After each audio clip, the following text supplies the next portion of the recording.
The Justice League animated series is one of the best animated superhero shows ever. I still believe that this is the best interpretation of the Justice League outside the comics. There is one episode in the series which is basically a Christmas story and a damn good Christmas superhero story.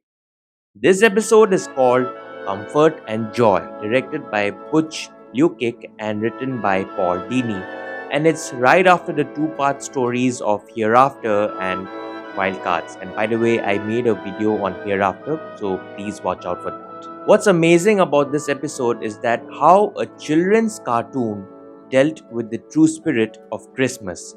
And mind you, this is not propaganda of any sort. Nice and cozy. How odd to hear you speak that way. I've never seen this side of you, Clark.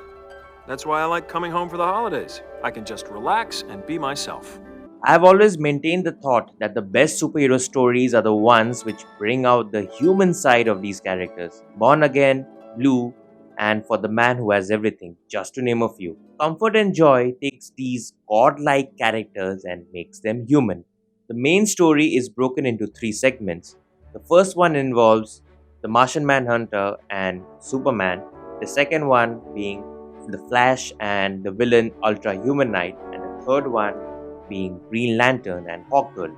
It starts off with the Justice League doing things they excel in the most: social service. After helping some aliens, we see Superman, Flash, Hawkgirl, and Green Lantern taking some time off for the holidays. Martian Manhunter is invited by Superman to his home in Kansas. It's here where John witnesses the Christmas culture. It's here where he sees a different side of Superman, a Clark Kent who still believes in Santa Claus. There's a part in the series where the Martian Manhunter sees Clark opening presents and Martha and John Kent sharing a romantic moment. There's another part where he overhears a girl reciting a prayer for Santa Claus, and John later secretly visits her house and has Oreos, which is meant for Santa.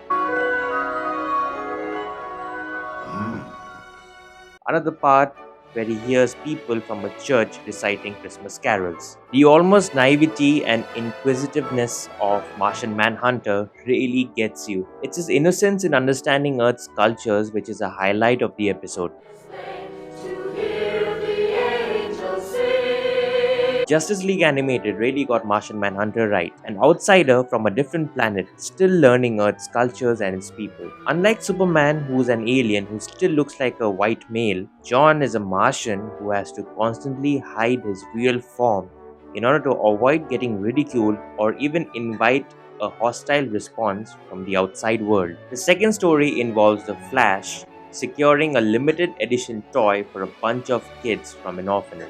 Wally is finally able to acquire the gift until he comes across the villain Ultra Humanite. In the ensuing fight, the toy gets damaged and the Flash is distraught. You can go ahead and use that thing for all I care. I couldn't feel any worse. And guess what happens?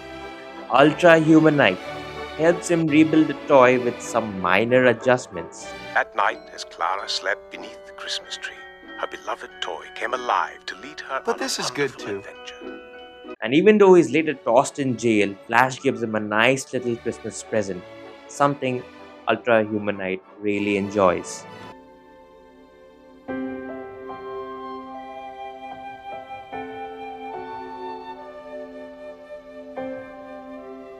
Flash, in many ways, represents the softer side of the Justice League. It's not surprising that the Justice League turned into tyrants after the death of their version of Flash in a different world altogether. It's quite fascinating that for once, villains and heroes shed aside the differences and just come together for some kids during Christmas. I think that this is one of the best renditions of Ultra Humanite we have seen. We are never told of his origin story. The only thing we know is that he's a highly intelligent and highly cultured being.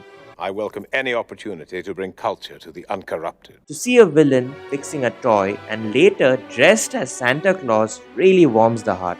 The last story is between Green Lantern and Hawkgirl. Hawkgirl is a Thanagarian who's not too aware of Earth's cultures, just like Martian Manhunter. We see Green Lantern and Hawkgirl have like a bit of a snow fighting thing, and later they get embroiled in a bar brawl in an alien pub. This story is a little romantic as well, and there's a little bit of that will they, won't they kind of feel to it. Perhaps the best part of the episode is when John is comfortable in his own skin, literally and figuratively, and sings a song from his own Martian culture. And he said he didn't bring a gift.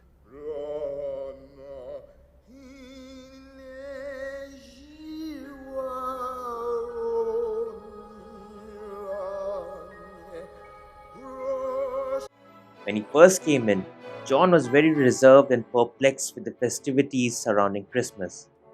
In the end, he was very comfortable, loose, and free. That's his way of saying thank you to the Kent family and his Christmas gift to them. I think this is one of the best superhero Christmas stories ever. Christmas is a time when families forego all the differences and come together. Comfort and joy is just that.